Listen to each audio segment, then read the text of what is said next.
My name's Chris. And I'm Kristie. This is the Washing Up Podcast, and it was Pies and Tarts week. Which I'd usually go, hey, I'm a tart, and make jokes about us give no fucks. All right, so we're going to start off. I did say this was a big announcement podcast. Yes, big, huge news. Huge. We've had a bit of a conversation about it. Yeah. We're going to be pikers. And much... Get it? Pie. Oh, I get you. Much like the majority of the audience, we can't keep this up. And particularly... We've tried. We've really tried. Particularly because, we've just been told that this is the last bit of extra footage that we'll be giving. Yeah, I had a really bad phone call. I actually got on the phone with Fleischl Pepper or Heichelschneider or whatever the fuck they're calling themselves. Yeah. And, yeah, they weren't... Apparently, we shouldn't be talking about these challenges. They're not a big fan of the talking about the challenges. They don't like the fact that, the mammoths, apparently no one knows the mammoths exist. And we broke that little wall open. Yeah. So that's one of the reasons. Another reason is that, Clayton went home. Yeah. And, fuck that. Between Clayton and the secret, mammoths in New Zealand. That was the main reason. There's also two minor reasons that I'll just quickly mention now. The first one is, I'm trying to work out how to delicately phrase this. I've got it. We can't be fucked. My field of fucks was relatively well populated when I started. I was quite hopeful. And it quickly went to seed. We really have tried to give this show a good hard go. We've tried, and again, we've said this before. The bakers are, for the most part, really good and really awesome. There's a couple, but the bakers are mostly really good and amazing, and would have a lot more ability to show off their talents if the show was done properly. It's not being done properly. We obviously. We watch a lot of Bake Off and a lot of versions of Bake Off. This is by far and away the worst version of Bake Off we've ever seen. And it's making us feel shit and making us, not be in a place where we like to be with Bake Off. Bake Off is our happy place. And everyone knows that Bake Off is our happy place, and Bake Off is joy.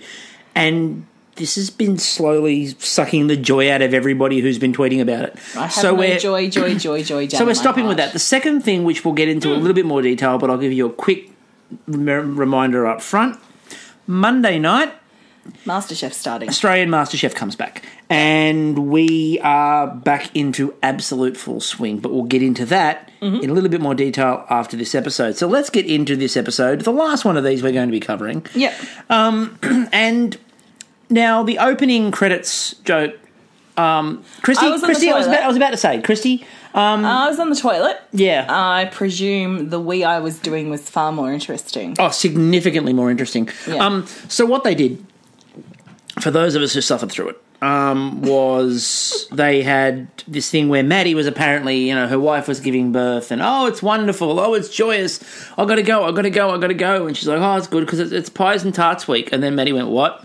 And rang her wife to cancel going to the baby because Pies and Tarts. It was horribly done. It wasn't funny. I'm laughing. So hard. So basically cancelling going to her wife's birth, the birth of their child, because she likes pies. Moving right along. Let's get into that first thing. I can't. Okay. Let's make this quick. Now, you also missed out on Hannah talking about that her family used to do Pie Day Friday. What? That's it. They'd just write out all of pie, 3.145. I hope so.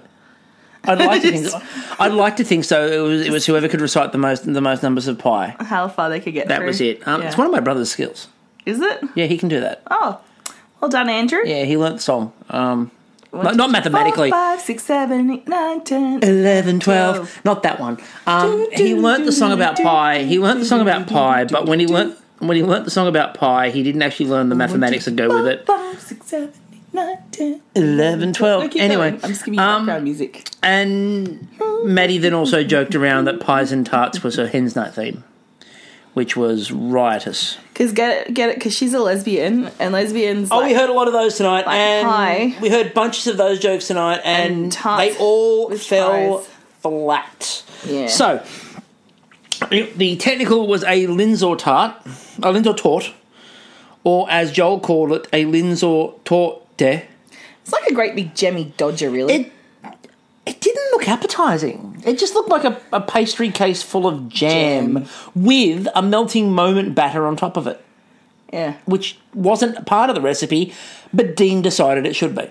He's baked all around the world, He has. I just like to think one day Dean was in the kitchen and he got this like pie tart case, but he couldn't quite work out what to put in it, so he just like grabbed some jam out of the fridge and did it and had some leftover melting moment batter. I've got some IXL and some puff pastry. I got some melting. I've been making melting moments. I got some batter left over. Let's put that on. That'll do. Ta-da. Done. Oh look, I've made it lattice. And look, I think I know I'm very biased at the moment. As I said, my field of fucks are barren, so I'm coming to you from my throne of barrenness.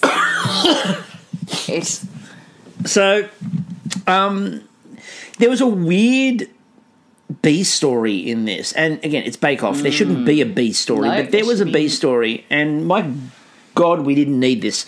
No. So the B story was that Joel had told Clayton to shut up. Yep. And believed that Clayton shouldn't be talking and should just be focusing on baking. Joel, buddy, pal, buddy, compadre. This is a fucking television show. Yep. This is also about entertainment. And if you're all in there silent, the show will die a death. I mean, it's dying a death anyway, but it would die a bigger death because you won't talk and there's no personalities. Clayton's personality is one of the few things that has kept people watching this damn thing. Yep. He was a delight. And it just pissed me off that tonight he was basically censured. And I could see as well, I honestly think Clayton threw those bakes. I think the last one, Clayton was really just trying to fuck it up. Oh dear. When we get to the spare footage, you'll find out just how desperately Clayton tried to throw it. Yeah. Now, they said to Clayton about stopping talking, and I loved his line of, "I'd like to stop talking, but does a flamingo forget how to fly?" No, they don't. No, that was genius. I love that. Now, everyone checked. They had to be making jam, which, of course, is riveting television. So they're all stirring jam and moving jam and... Testing jam and jamming jam. Everyone is really carefully testing their jam, except Larissa, who just looks at it and goes, "I think that's jam."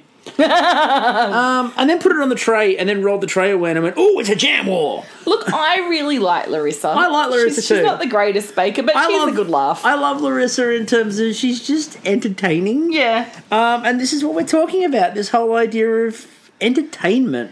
Like, one of the reasons why, apart from the fact that Joel came across tonight, even if he was trying to be funny, he just came across as sour. Yeah, surly and sour. And meanwhile, Larissa and Clayton just come across as funny people. Yeah. Just genuinely having fun. But things I would have liked to have seen more of. Hannah. Oh, yeah. Hannah doing her bakes. They just cut to Hannah. And we said this last week, and it was true again this week. Hannah just quietly was baking really well. Yeah. And then they cut back to her at the end and you go, "Oh, shit, she did that." Yeah. Wow. But, Claudia was a quiet achiever. But they focused on her a bit. But you at least got to see her journey. Hannah and Stacey basically... I thought Stacey was getting Star Baker tonight because they were actually paying attention to her. Didn't we all? They were fawning over Stacey and then they went Hannah. And then sleight of hand, Hannah wins. Which is great. Don't get me wrong. I think she's a fabulous baker. But what the fuck? But then we were treated by the joy that was Joel describing a melting moment. Which, his description of a melting moment, and I quote directly, "It's a shortbread with stuff in the middle." Yep. You do you, Joel. And this was when he tried to make the cabana a silent workplace. Now, for some reason, I think they felt that they were playing up to the comedy of a situation, but the host then decided to go over and basically create performance art. And they spent a good 2.5 minutes of the show putting on this little performance telling Clayton to shut up. And, there were mimes involved, and there was lots of and they were ducking up and down, and they were doing all this performance. Meanwhile, everyone else is fucking baking. And we were focusing on the two hosts ducking around and weaving around and going, shh, every time Clayton spoke. Then they'd ask Clayton a question, go, shh. And again, if it's a lighter-hearted show and there's more comedy involved and actually people have a bit of personality or time, that probably plays better. Yeah. But the jokes that might possibly have worked just... fall flat. They fall horribly flat. Jeff's bake then fell apart as if it was a metaphor for the entirety of the show. Jeff's bake was essentially a metaphor for us. Jeff's bake was all of us tonight. Just like... I feel sorry for Jeff, who keeps looking around like, what the fuck am I doing here? Jeff's like, I can fucking bake. What am I... Why? Why am I here? Why do I have... Like, when they were singing into a... They were singing tonight into a strainer at one point, and Jeff was looking over his shoulder and made a bit of noise. Yeah, he was moving some pans around, and then they were talking to him about, why do you always do that when we do our time cues, and trying to make it all funny. And Jeff had a bit of a look on his face like, what the fuck are you idiots doing? Yeah. I'm baking here. Shut up. Go away. Yeah. So, the judging, because I really didn't care about the challenge. They said that the holes were too big, but it's tender. That's what she said. Oh, so yeah, there you are, Maddie. There you go. Have that one. It's free. Yeah, it's a tart with a big hole. There you go. You could with the big jammy inside, so you know that's the wrong time of the month to be sticking your finger in it. Vagina. There you go. Done. Clayton. The side of Clayton's bake collapsed. They also complained that his lattice was more squiggle than lattice. And to be fair, it was. But also to be fair, Clayton, much like you, had a field barren of fucks. I reckon he's gone, lettuce. If I just squiggle this on top, there's an obvious mistake. Yep. I'm outie. They also said that it was underbaked. Hannah, they said, was a near perfect tart that she'd made, and it was well baked. But then they pointed out that there was a soggy bottom. Looks kind of blonde. Now, I do want to point out that Hannah did that. Stacey, when we get to her in a minute, they said hers was perfect, and they said her second bake was perfect, and then made Hannah star baker. Yeah. Yeah. Anyway, just want to point that out. Logic. Just want to point that out. They said that Jeff's problem was that the jam was runny. And I believe Sue described it as soupy. Well, you know, when you're there and you're not getting a microwave where you can heat up your cup of soup, let's make a jam soup. Make a jam soup. I mean, soup. Look, if Larissa hadn't got back, obviously the microwave was obviously playing up. Yep. You know, Larissa hadn't got to it yet. She was a bit too busy trying to bake something. And apparently the problem was too much lattice. So that was her issue. too much lattice, not enough electrical work. That's the problem. Annabelle used too big of a nozzle for her lattice, and they said it was a fine tart. She had big lattice, big holes, but a fine tart. Annabelle got in trouble a few times this week. Didn't impact her in any way, shape or form, but... No. They weren't impressed with it. Now, they said that, interesting enough, they said that the bottom of Stacey's was really good. Now, when they turned it over, I don't know about you, but to me... Looked a lot like Hannah's. It looked the same as Hannah's. And Hannah's was blonde and under, and they said that Stacey's was perfect. Yeah. They looked the same. Yeah. I couldn't work it out. Anyway, then we go to the signature. Well, before we get to that, the order was Jeff, Clayton, Larissa, Joel, Hannah, Annabelle, and Stacey got first. Woo. So, yeah. Okay, so the signature family pie. So Hannah again came third in that and still won. The signature family pie, which was 2.5 hours. Well, Annabelle came second and she was allegedly in trouble. I know. So, logic. We don't worry about logic. At this point, we just soldier on. We just bravely battle through. Leave our sanity behind. If you can't pick tonight, collect it on the return. If you can't pick tonight, we're getting through the challenges that went to air mighty quickly because we just want to get to the one that we saw. The last one that we got to see, because that was far better than this. So the signature family pie, you had 2.5 hours. Now, the hosts a couple of times tonight, they teased the audience.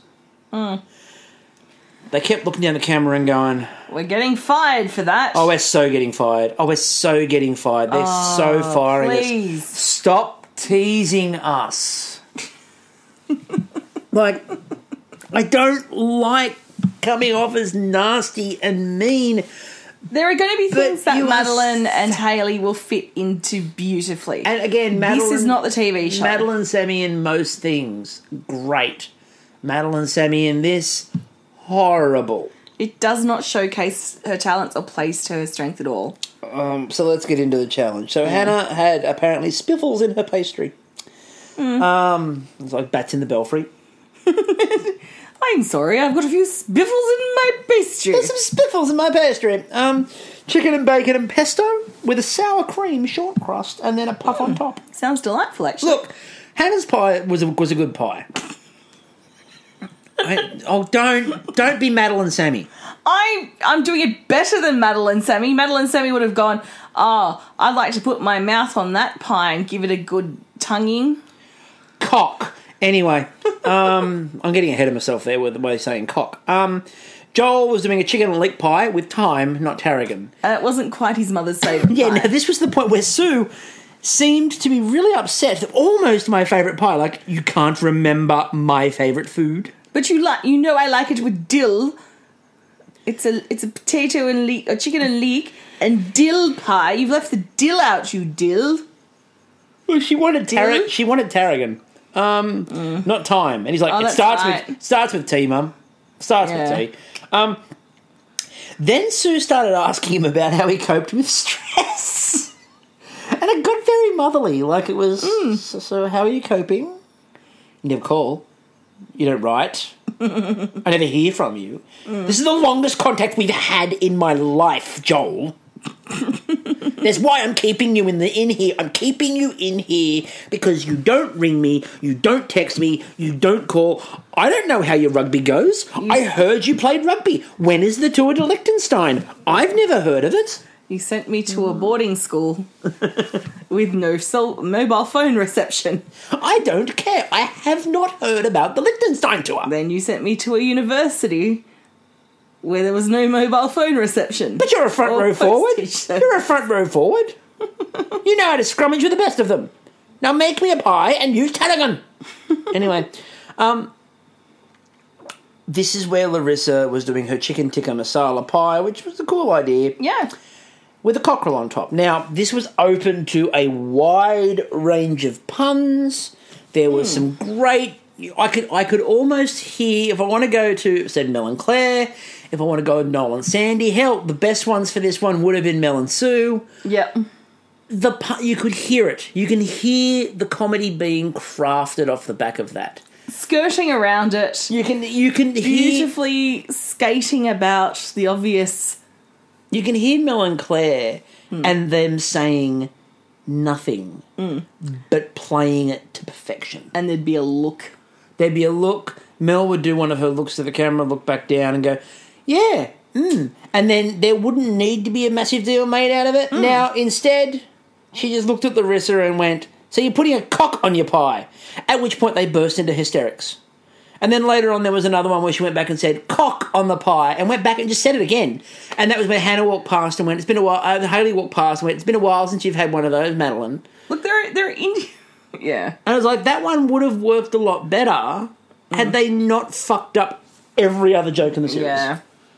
Had they not bombed the rest of it, that would have worked. And there was one joke where there was one thing that Maddie said that was actually quite funny in this bit where she said, I wouldn't put a cockerel on my pie. I don't know. I'd probably just put a cat.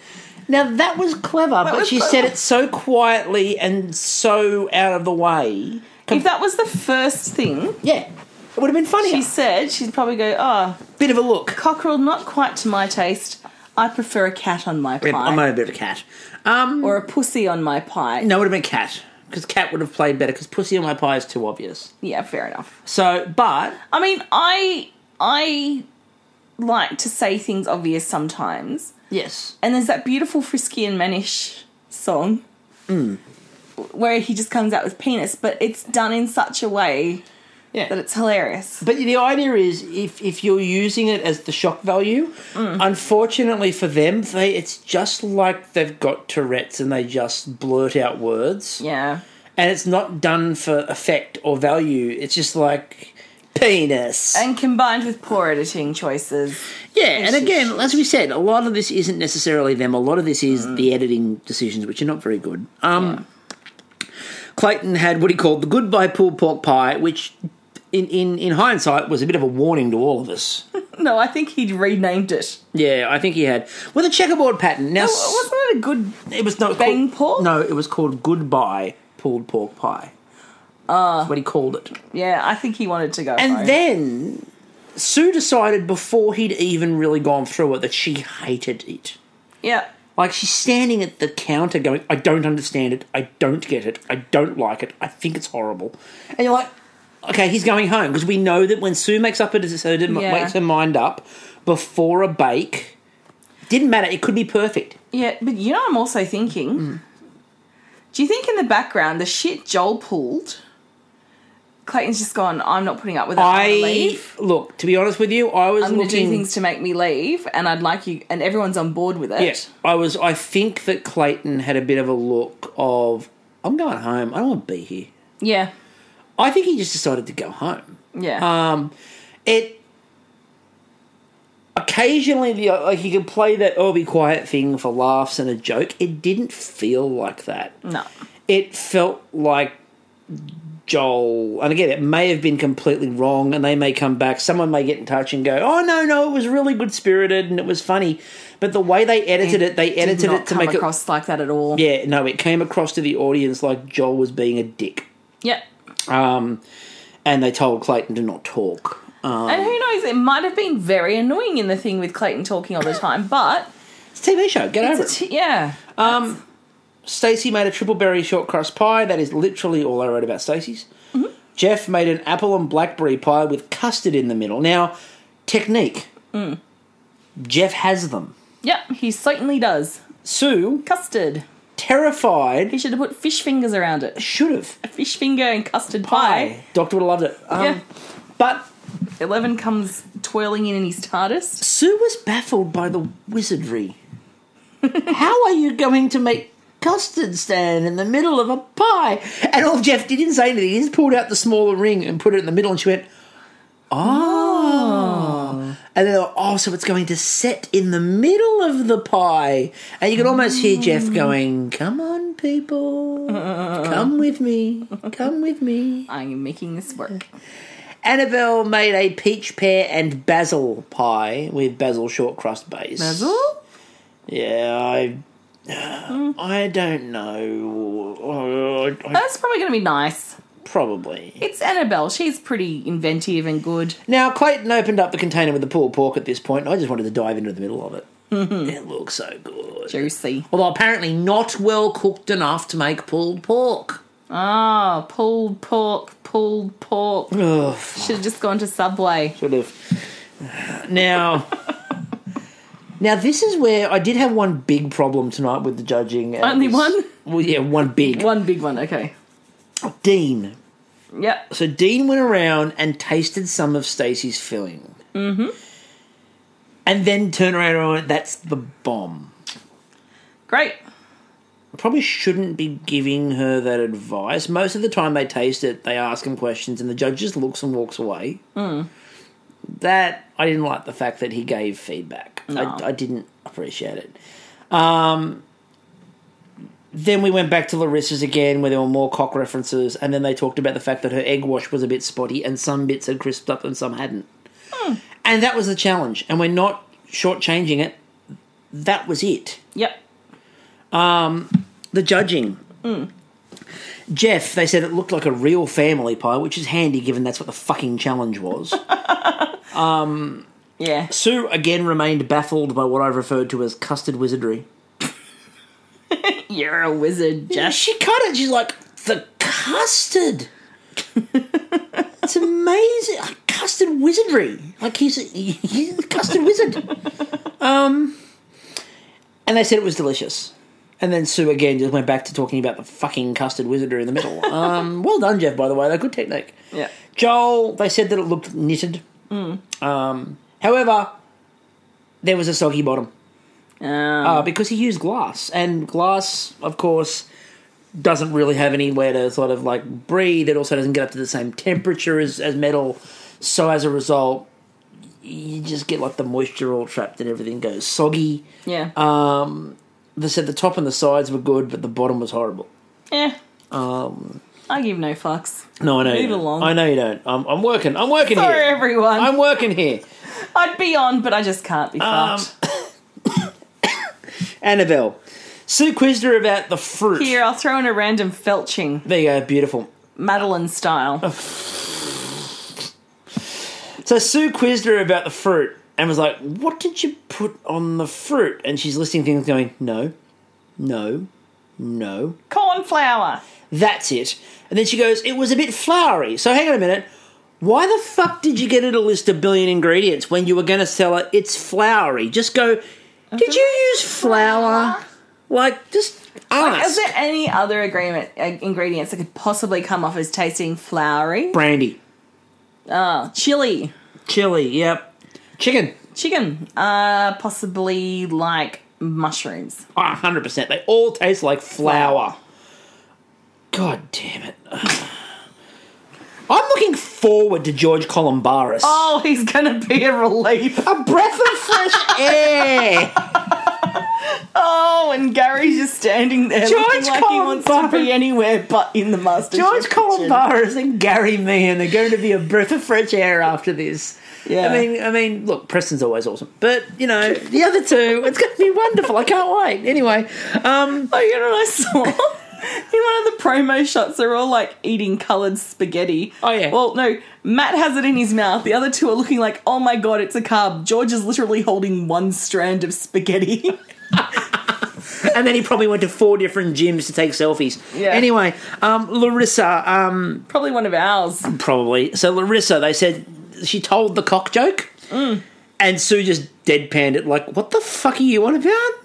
And this is cock in it. And she goes, yeah, oh, look, there it is with my cockerel on top. And Sue just looked at her like, that's not funny. And I was worried because I agreed with something that Sue did. And you could always see Larissa going, you're right. I shouldn't have said that. It's not funny. I've been hanging out with them too long. Yeah. So the pastry was undercooked. That was all they said. And they moved on. Clayton, they said that his puff pastry looked undercooked. Sue looked fucking delighted that Clayton was failing. She also decided the pork was under, and they said it also needed to be seasoned. And I loved Clayton's reaction of, oh, damn, which was like, I think, code for, I don't care.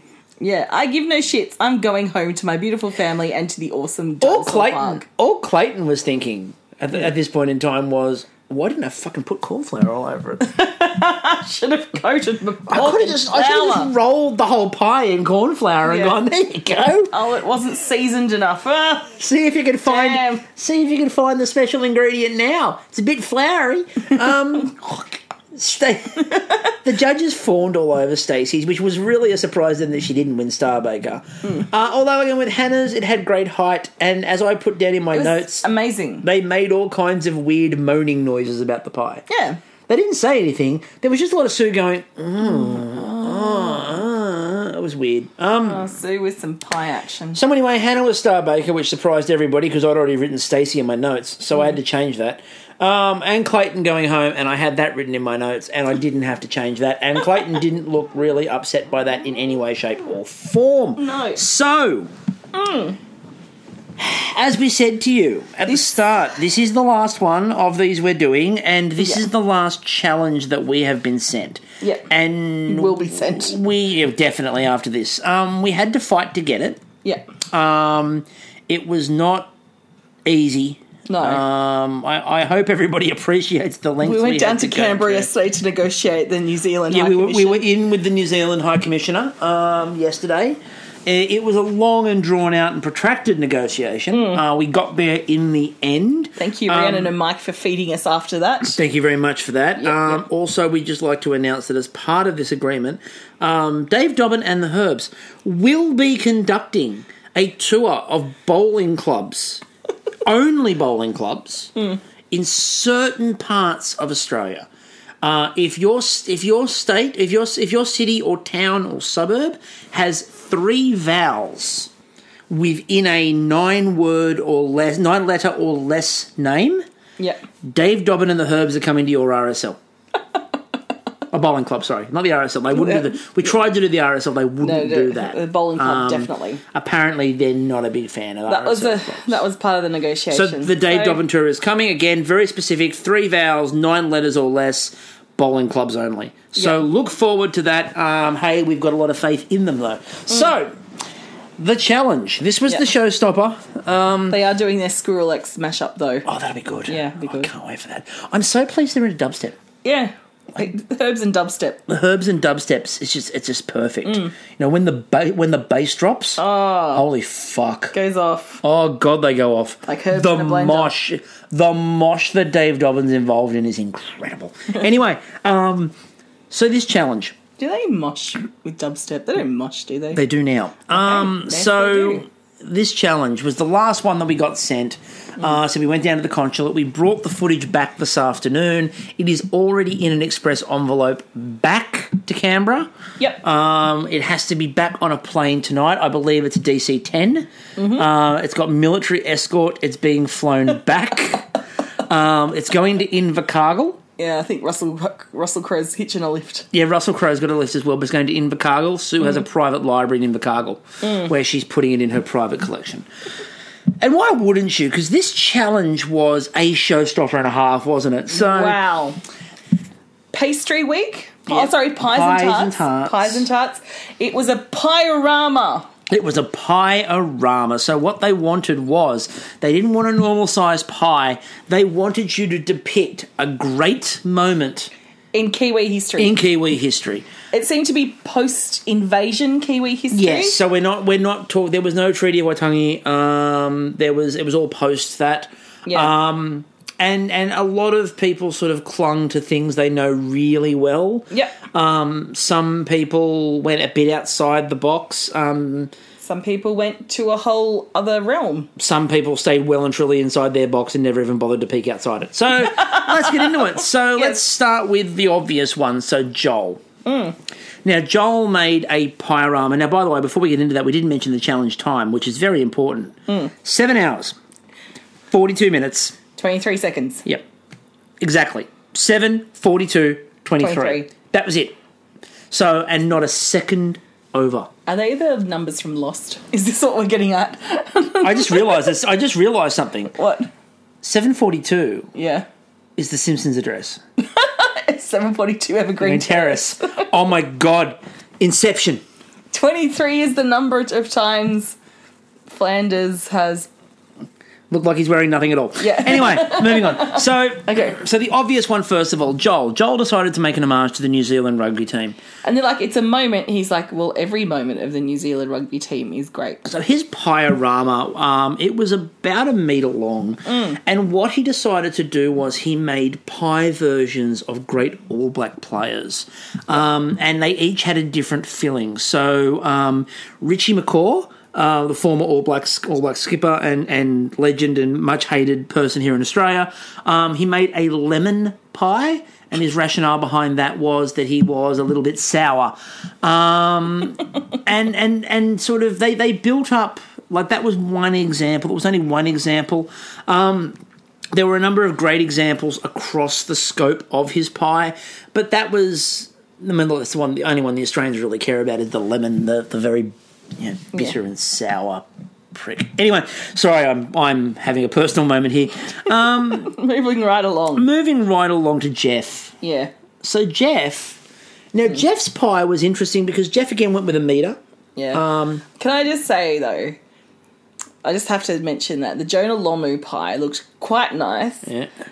It had a meat filling, but unfortunately it just fell out through the bottom, so it looked like Jonah Lomu was... Yeah, it did look like Jonah Lomu had a bit of an accident. But they covered that up quite nicely, I thought. Said it tasted delicious. They did. Homage to Lomu was... Jonah Lomu, so good, even his shit tastes delicious. Basically. So, Jeff. Now, Jeff has some ties to both Australia and New Zealand. Yes. And so he decided to recreate the underarm incident. So... I thought his depiction of Trevor Chappell in Marzipan was a highlight, personally. The pie itself was beetroot and rhubarb. Yeah, which gave a really vibrant pink. Like, it was like how blue his eyes are is how, like, bright. It was like a... what's that? And he wanted to contrast the pitch. He did want to contrast the pitch. So, you keep talking about it. I'm trying to think of this colour. So you work out the colour. Magenta. Yes. It was like a bright It really magenta. was. So you had this, on the top you had, like, he'd done a scene where he had the grass on the outside, on the top there, and then he had him bowling underarm. Rod Marsh is standing over the stumps looking really angry. He then sort of he'd constructed a little commentary box where he'd had Richie Benno, and he even did a big sort of thing, a speech bubble saying it was one of the most disgraceful incidents he'd ever seen on the cricket pitch. It dug deep. And then when you cut into it, so you have the vibrant colours under the pitch, like the molten core of the earth was opening up and swallowing cricket's biggest shame hole. So it was important that Jeff, I think, got that out. And I think Jeff worked through a lot of pain.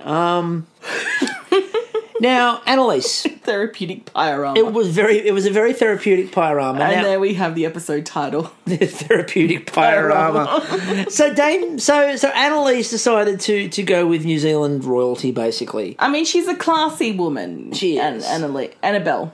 Yeah, Annabelle. Or is it Annalise? It's Annalise. It's Annabelle. No, it's Annabelle. I've been saying Annabelle and you've been saying Annalise, so now I've done it. It's Annabelle. Sorry. I'm catching. Why am I listening to Kristie on that? Don't listen to names. me. It's names. I know nothing. I'm the Jon Snow of Annabelle. this operation. Yeah, Annabelle. Classy lady. Very classy lady. Obviously, had to give up former ballet dancer. Yeah, promising ballet career. But that's okay. She bakes now. Which helped to get back on her feet. She baked the pain away. It helped to get back on her feet. My comment when they said about that was, but you've got a sore hip. Sit down. But don't stand up. Well, she might have gone and done some, illicit baking to help with the pain. Maybe, though. That would feel a little bit more like Larissa. Although, as we know earlier on, Annabelle was the one who did use pot in her pavlova. Yeah, just because Larissa's like a uni student, but we automatically think she's into drugs and... You've seen the footage of the share house. Okay. But, as I said, Annabelle was also the one in the 4-tiered Pavlova challenge to use pot. That's true, yes. So she has medicinal background there. So what she decided to do was an homage to the great First Lady of New Zealand song. Dame Kiwi Tekanawa. It was Dame Kiwi Tekanawa. It was not Big Runga. No. I would personally have done a Big Runga diorama. But... definitely Dame Kiwi Tekanawa, better choice. Don't put it near a John Farnham pie, though. It hates that. For anyone who doesn't know, they toured at one point and she cancelled the rest of the tour. Really? Because, some women threw underwear on stage at John Farnham and she thought that was rather uncouth and quit the tour. Not joking. Seriously happened. No, she probably tried to throw her own underwear at him and was... missed.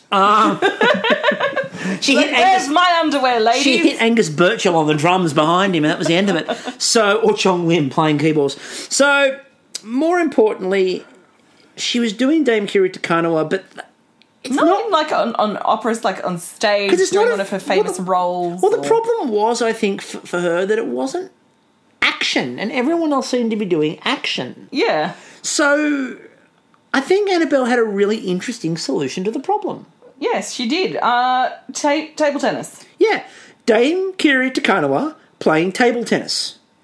Now, I can hear you all going, how the fuck does that work? Well, you see, what she did was she went over to Larissa beforehand, because, 7 hours, 42 minutes and 23 seconds, and got Larissa to construct a mini sort of conveyor belt that just went backwards and forwards. And so what she did was she made a chicken and leek pie in the shape of Kiwi Tekanawa, put her on this, and just had her going backwards and forwards and moving back and forward on the... It was brilliant. Amazing. Look, Larissa really came through to help out there with Annabelle's showstopper, and good for her. It's good to see it when they combine together. It's good to see it. Oh, I don't mind, man, just choking. Please don't. Try not to. So we're holding this whole podcast together. I'm working hard. So, Hannah. Now, Hannah, she got a bit sick and tired of nobody paying attention to her. Yes, so she actually went outdoors and began constructing this because she was trying to go big. She did go big. It ended up being taller than the cabana. It was the Everest of Pie-a-ramas. Literally. So she decided to recreate Edmund Hillary's epic expedition to Everest in pie format. Yep. Now, she went with simple beef. Like, nothing too fancy with this. Yeah. It was a simple beef pie. But when I say simple beef pie, it was a simple beef pie that was 17 feet high. It was interesting. I mean, the way that she actually lowered the pastry on top was via scissor lift. So, so gel. which is you were just sitting there. You weren't worried about the pie. Yeah, no, I'm like, I want that scissor lift. Where's my scissor lift? Where's my scissor Like lift? Cersei and elephants. Where's my scissor lift? You were just waiting for the scissor lift to come to you. But yeah, so she got up on the scissor lift and like a couple of shots throwing it, but eventually it got there in the end, and that's all that matters. Yeah. So much meat was needed. It was like just truck after truck after truck. I wonder. Coptering in beef. I don't want to be that person who possibly. Do you think some of the mammoths might have ended up in there? Because we didn't see them again. No, and the meat just kept coming. Exactly. It was like I'm worried about the mountain of meat. I'm worried about the mammoths. Yeah. I think we need to send out a search party. We've got time now. Well, now we've blown their cover. We're in shit, aren't we? We've got time. We've got time now. We can go fix that. Yeah. So she recreated, and then she made again a marzipan, and again marzipan because it was one of the only ingredients they had. So marzipan on a beef pie. You go, well, why? Well, to be fair, it was a really good likeness of Edmund Hillary. Can I just ask? Yeah. Edmund Hillary was on our $100 note, wasn't he? No, that was Mawson. Oh, okay. Why am I thinking he was on a... Was he on a bill? No. It was Mawson. It was the old 100. That was the old 100. It was the white 100. It was Mawson. Yeah, it was Mawson. Okay. After whom Mawson Station is named after South Pole. There we go. Now you know the rest of the story. White men in snow. I don't know. They're all the same to me. It's like 1990s Canada. Anyway. Larissa. Now, Larissa we know is a very crafty individual. She's a very technical, thank you for that, a very crafty and technical individual who loves just the way machines work and construction and development, and came up with the most novel idea, I think, in the history of Absolutely. Bake Off. Going up there to show the innovation side of New Zealand and what they brought to the world, which was the egg beater. They did indeed. It was a homage to Ernest Goodwood, the inventor of the egg beater. Sorry, I think you'll find it's pronounced egg beater. Egg beater. Sorry about that. Egg beater. Sorry about that, love. Which makes the pavlova possible. So without this, we wouldn't have had two of our greatest challenges ever, or one of them in particular, the 4-tier pav. Yeah. So Larissa constructed a jumbo egg beater. Oh, it was hilarious. You could have beaten ostrich eggs in it. Well, funnily you should say that. It was an ostrich egg pie. It was indeed, yeah, inside an egg beater. In the shape of an egg beater. It was incredible. Yeah. Like how she got the strands in pie format. And stuffed and filled and it cooked. Worked. It worked beautifully. Like you could rotate the handle and the things. It was amazing. Like this, I don't know why they didn't show this. I mean, when we come to Stacey, the piece de resistance. Oh, Stacey was amazing. So let's get to Stacey. We'll do Stacey then Clayton, because Clayton unfortunately went home and missed the mark. He missed the mark by hitting the mark. So Stacey. Stacey saw that Hannah was going for broke, and of course they had a really big tussle this week. Well, Stacey decided that she was going to go one better than what Hannah had done. Yeah. So Stacey went out to the pool and managed to construct a 20-metre floating chicken pie recreation of New Zealand 32 Black Magic, the first New Zealand boat to ever win the America's Cup. She'd even constructed a mini America's Cup in the middle. She did. And she made the keel, and if anyone who remembers, and I watched all of that America's Cup, I got up in the middle of the night and watched it. RIP One Australia sinking in the middle of the harbour. But in that America's Cup, they had a torpedo keel. She'd gone and constructed the torpedo keel. Oh, it was wonderful. She sailed it around the pool. Yeah, everyone jumped on, had a cup of tea. It was great. Seaworthy. You could have taken that out. Oh, it was just incredible. I mean, Larissa was trying to break out a bit of Moana there. She was. And Stacey, though, however, was running up the spinnaker. The spinnaker was actually lattice work, which was incredible. Think about the idea of how tight your weave on your lattice has to be for it to be a spinnaker. Yeah, no big holes there. No big holes there indeed. Isn't that right, Joel? Not a melting moment in sight. None. And the last one was Clayton.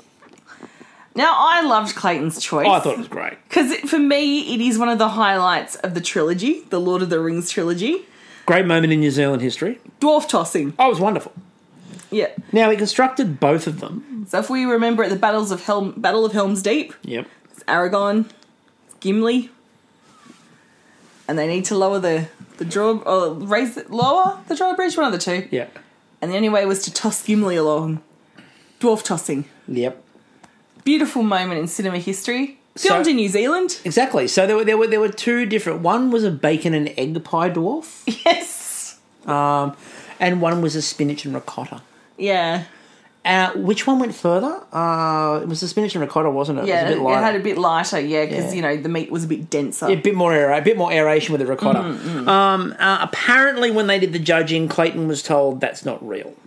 Yeah, that's not an actual moment. And, he's like, yeah, but technically, it's a great moment in cinema history, and it was filmed in New Zealand. With a New Zealand director. Yeah. And they kept on telling him it wasn't. At one point, he pointed over at Annabelle and went, Kira Takano has never played ping pong in her life. And they're like, we don't care. She's real. She's real, and dwarves aren't. Exactly. No offence to people of smaller stature. But no. Yeah. And Stacey was just outside. She couldn't hear anybody because she was still on the boat.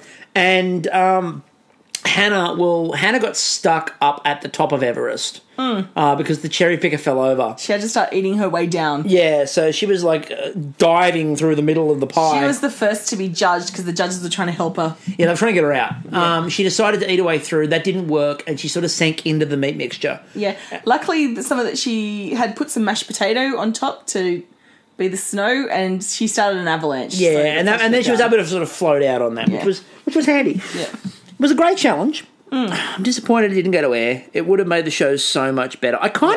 It's almost like these extra challenges are far more entertaining than anything we've watched.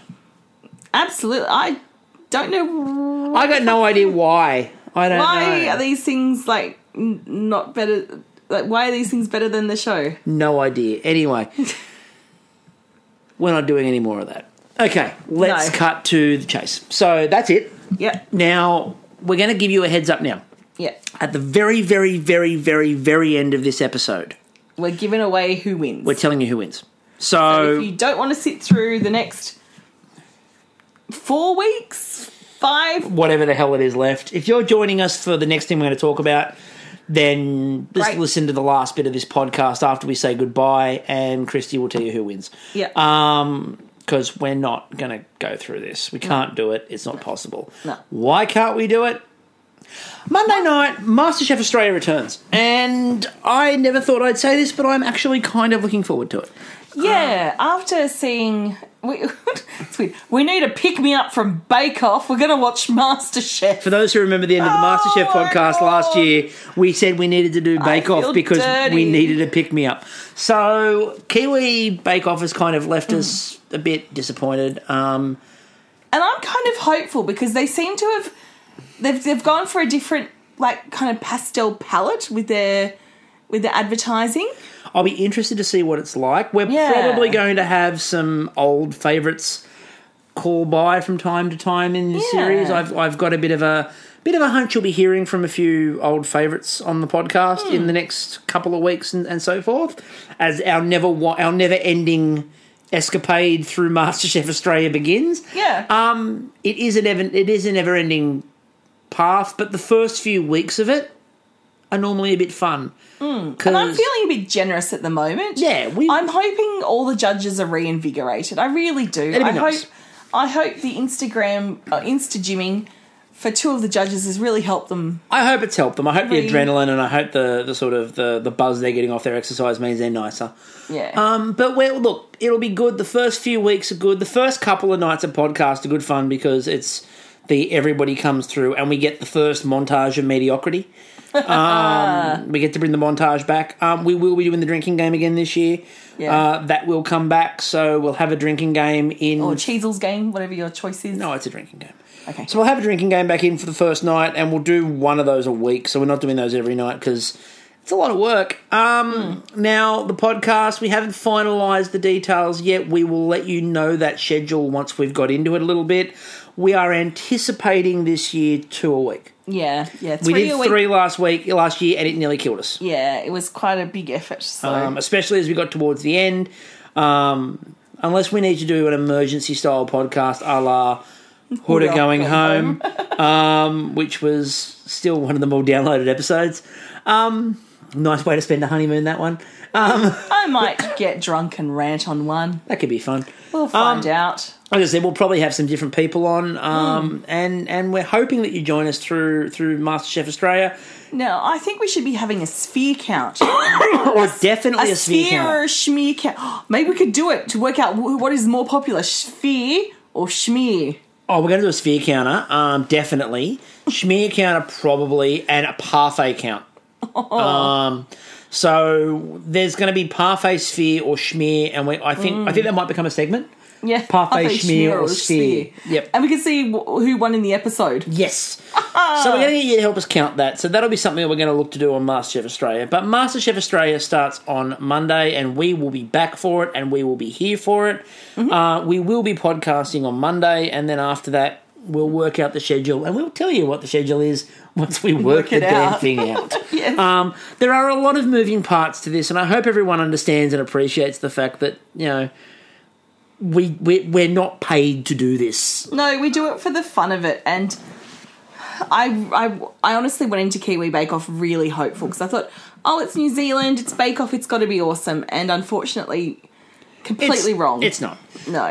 Again, the bakers themselves look amazing and great, and like if they'd been given the right chance. Annabelle, just fucking wonderful. Clayton, Jeff, Hannah. Yep, Larissa's Stacey. Good fun. Oh yeah. There's probably even a lovely person under Joel at some point, but I can't guarantee that one. But again, everyone on that show, I don't think they've been shown in the best possible light, and I hope that, you know, their post Bake Off lives have been more successful, and I hope we see a little bit more of them, and maybe we might even talk to a couple of them. Who knows? There is that possible chance there. So a reminder: once we sign off, there'll be a bit of a pause, and then Kristie will tell you who the winner is. Until MasterChef Australia. Yes, when we're hot and cold. Yes and no. I'm still Chris. And I'm still Kristie. We will catch you all then. Okay, I'm going to tell you in 3, 2, 1. You can pause it. Annabelle. Bye.